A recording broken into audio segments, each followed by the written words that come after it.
Oke teman-teman, selamat pagi. Kita bakal baca-baca tentang pengalaman kena scam di perkebunan work and holiday. Bukan di perkebunan work and holiday visa maksudnya. Anak-anak work and holiday visa yang mendapatkan pengalaman kena scam kerja di perkebunan. Ini ada muncul satu trik terhindar dari penipuan kerja di Australia yang nulis round.wordpress.com.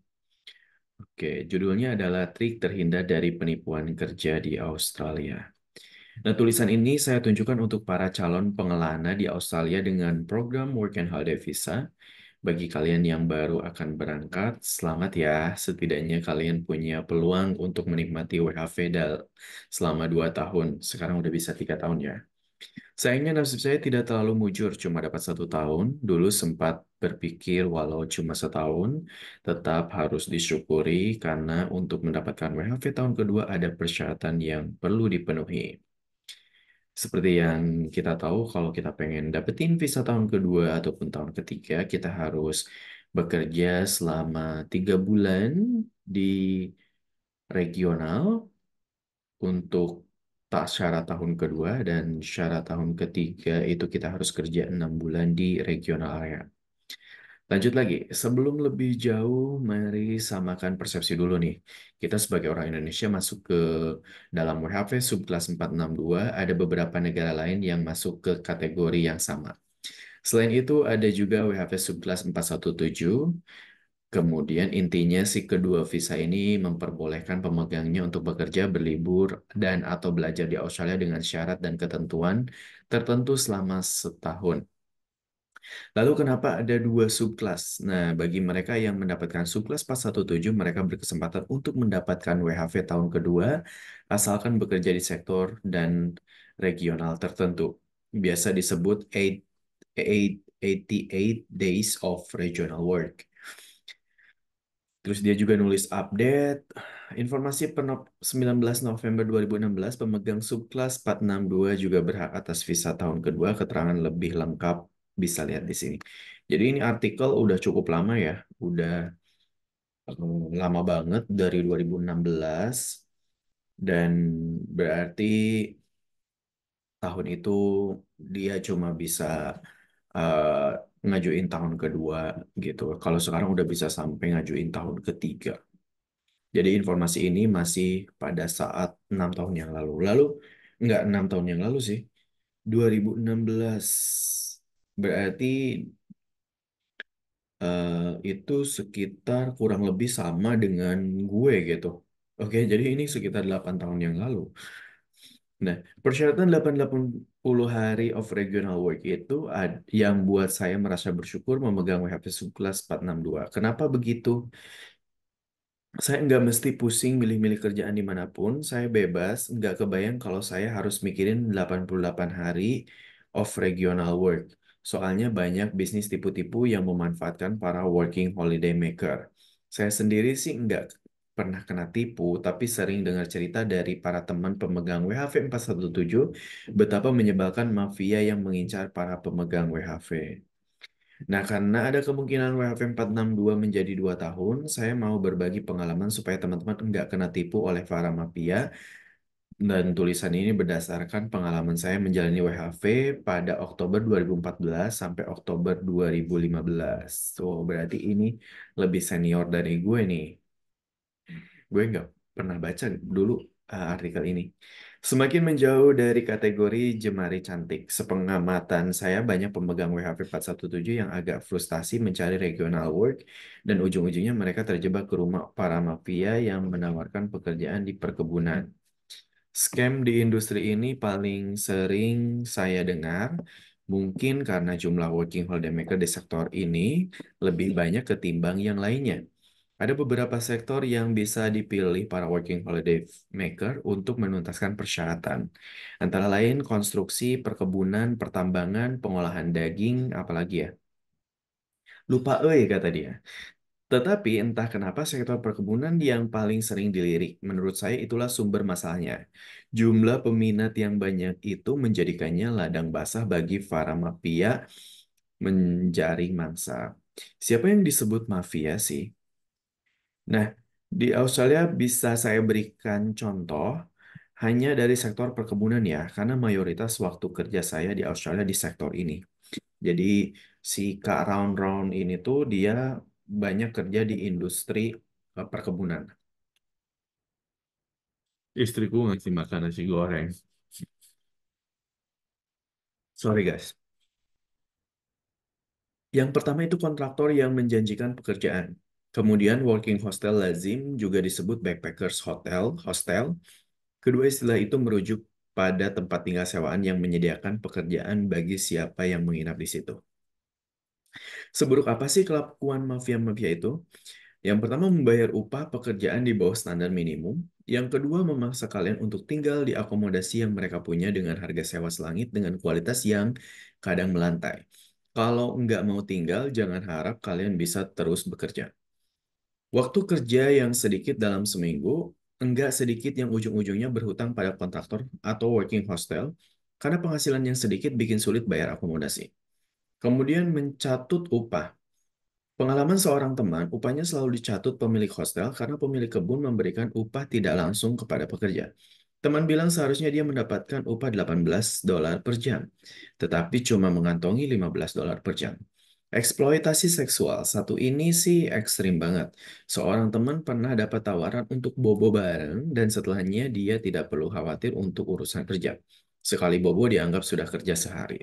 Wow, gila ya. Terus gimana dong biar kita tuh bisa terhindar dari tindakan mengerikan tersebut? Nah, rajin mantau grup yang berkaitan dengan work and holiday visa tentunya.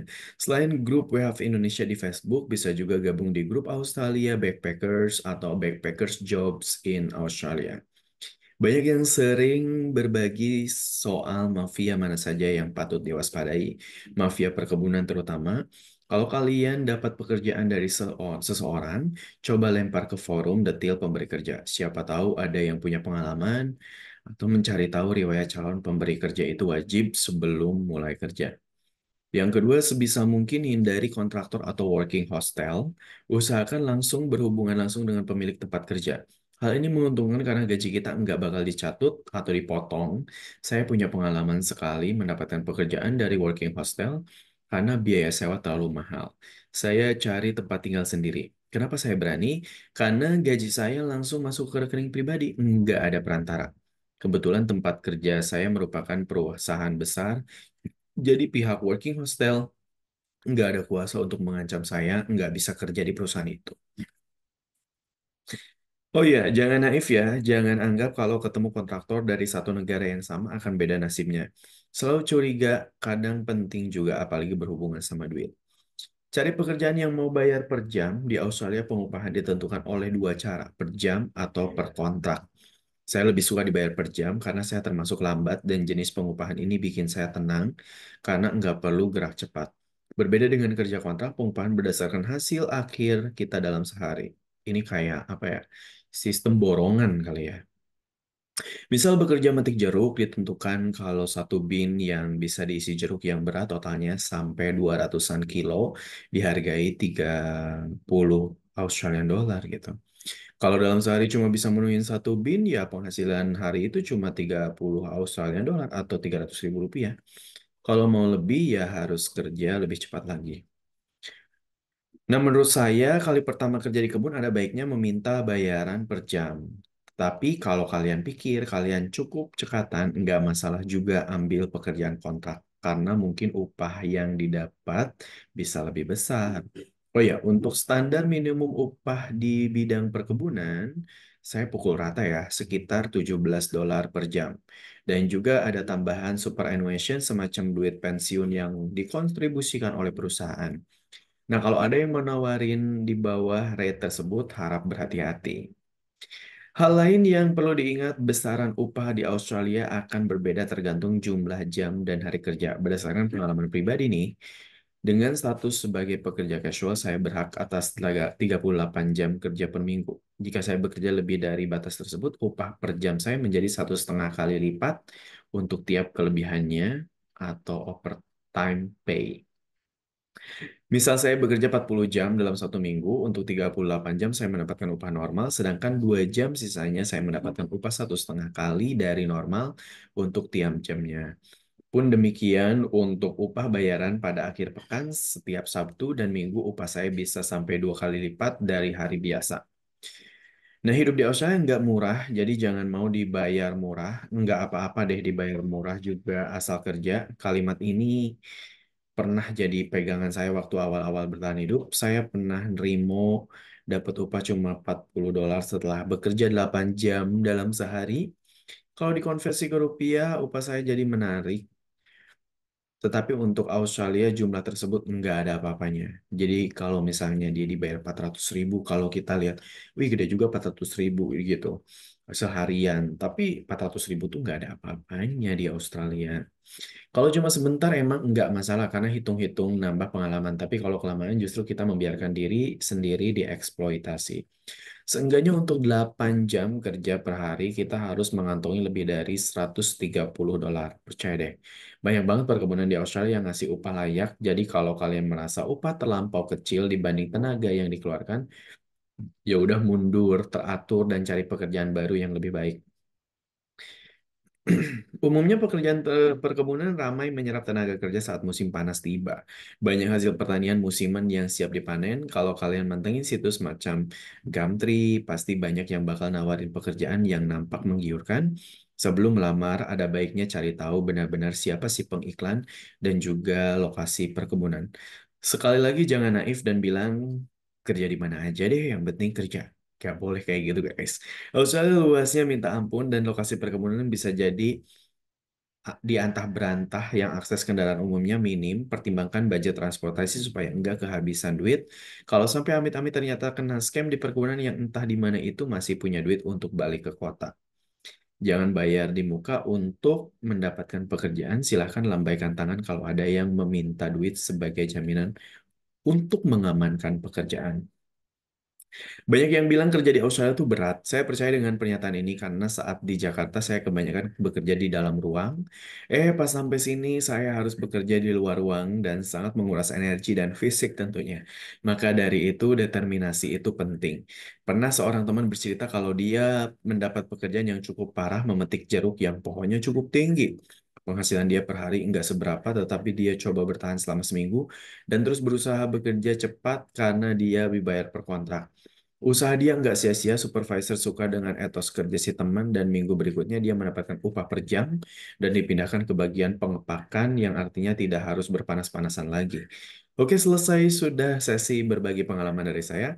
Pastinya tidak menyeluruh karena saya tidak tahu kondisi di sektor lain. Sekali lagi, selamat untuk peluang WHV tahun kedua. Selamat berjuang. Cheers. Oke, kita kasih kategoris.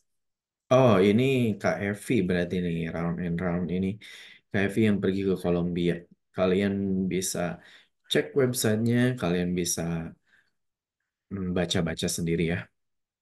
Dan mari kita lihat cerita yang lain. Atau kalian punya cerita yang lainnya, kalian bisa tulis di kolom komentar. Nanti biar gue klik linknya, kita bacakan lagi kepada teman-teman.